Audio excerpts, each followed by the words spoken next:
வணக்கம்.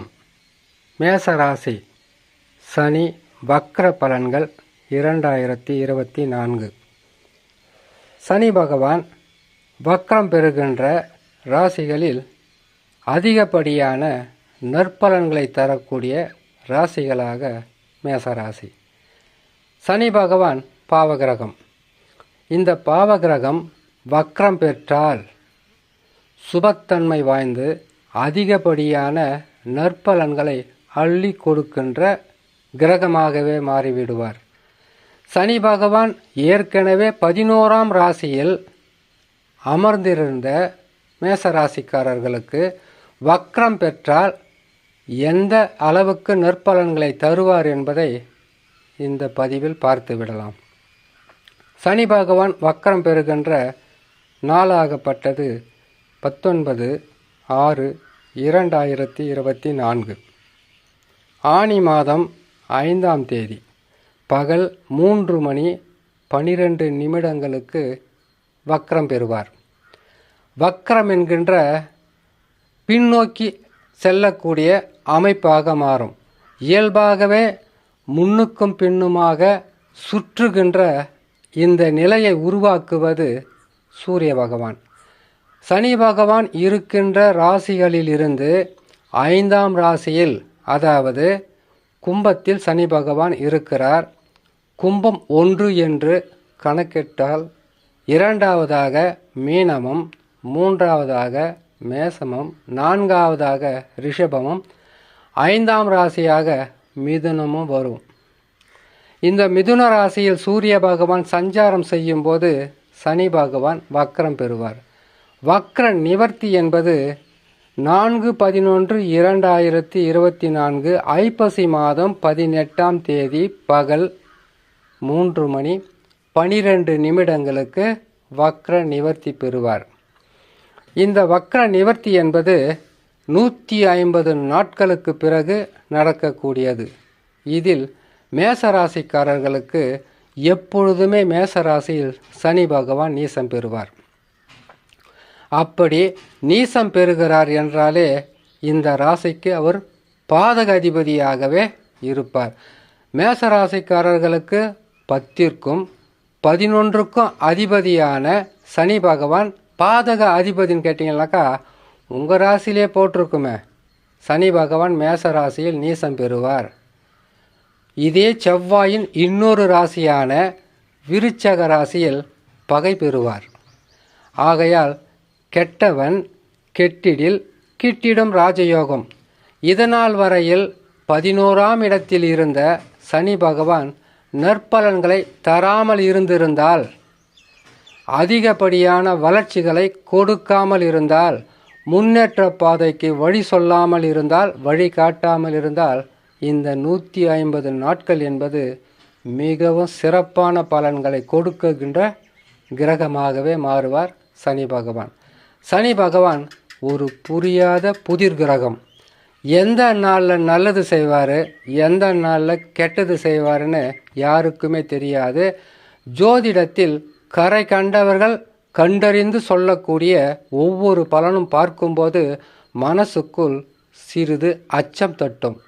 ஏன்னு கேட்டிங்கனாக்கா சனி பகவான் எப்பவுமே நல்லது செய்ய மாட்டார். அவர் மறைவு ஸ்தானம் என்று சொல்லக்கூடிய 3, 6, 11ஆம் இடங்களில் இருக்கும்போது மிதமிஞ்சிய வளர்ச்சியை கொடுப்பார் என்பது ஜோதிட விதி. அந்த வகையில் சனி பகவான் வக்ரம் பெறுகின்ற இந்த 150 நாட்கள், வக்ரம்னா என்னன்னு தெரியுங்களா? வக்ரம் என்பது சூரிய பகவானை மையமாக கொண்டே நடக்கும். அது சனி, குரு, புதன், சுக்கிரன், செவ்வாய், இந்த 5 கிரகங்களுக்கு மட்டும்தான் வக்ரம். ஒரு கிரகம் இருக்கின்ற இடத்தில் அந்த இடத்திலிருந்து கணக்கிடும்போது 5ஆம் ராசியில் சூரிய பகவான் வரும்போது வக்ரம் பெறும்.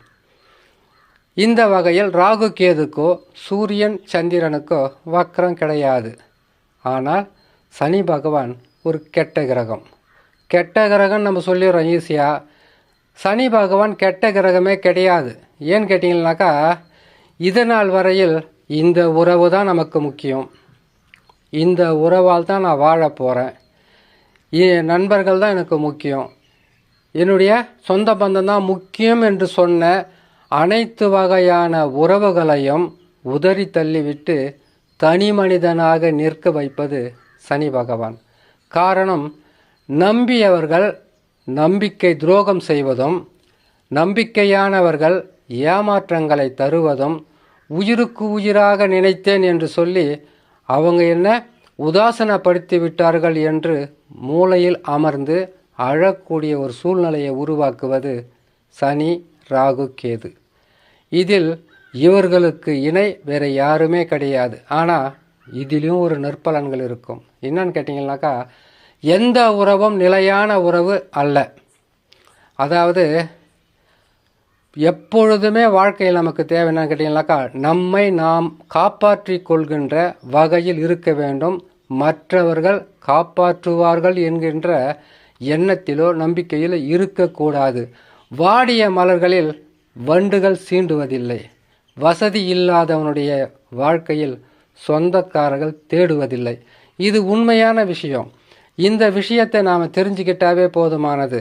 பாவ கிரக வரிசையில் வரக்கூடிய இந்த சனி பகவான் தான் வாழ்க்கையில் மோட்சத்திற்கு வழிகாட்டுவார். காரணம், எல்லா உறவாலும் நான் கெட்டதை அனுபவிச்சிட்டேன், எல்லாமே ஏமாற்றத்தை கொடுத்துட்டாங்க. கையில் காசு பணம் இருக்கிற வரைக்கும் சொந்தங்களெல்லாம் தேடி வந்தது.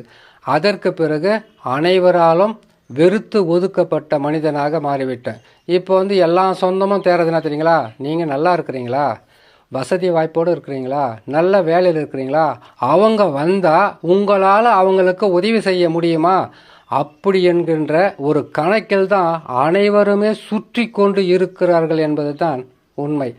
இந்த உண்மையை, இந்த முக்கியமான ஒரு விஷயத்தை உணர்த்துவது தான் பாவ கிரகம்னு சொல்லியிருக்காங்க. இந்த சனி பகவானையும் ராகு பகவானையும் கேது பகவானையும். உன்னை மட்டும் நீ காப்பாற்றிக்கொள், உன் குடும்பத்தை காப்பாற்று, அடுத்தது என்ன என்பதற்காக நீ உனக்காக சேர்த்து வைத்துக்கொள்னு சொல்கின்ற இந்த கிரகங்கள் பாவ கிரகம். சரி, இருக்கட்டும். ஆனால் இந்த சனி பகவானை பொறுத்தவரையில் வக்ரம் பெறுகின்ற இந்த 150 நாட்களில் மிகப்பெரிய ஒரு வளர்ச்சியும், தொழிலில் முன்னேற்றமும், எடுக்கின்ற முயற்சிகளில் வெற்றியும் கொடுக்கின்ற கிரகமாகவே சனி பகவான் இருப்பார். மேசராசிக்காரர்களுக்கு இனி பல வகையான கஷ்டங்கள் ஏற்கனவே இருந்திருந்தால் வக்ரம் பெறும் நாட்களில் மிகவும் சிறப்பான பலன்களை தருவார் என்று சொல்லி இன்னொரு நல்ல பதிவில் உங்களை நான் சந்திக்கிறேன். நன்றி, வணக்கம்.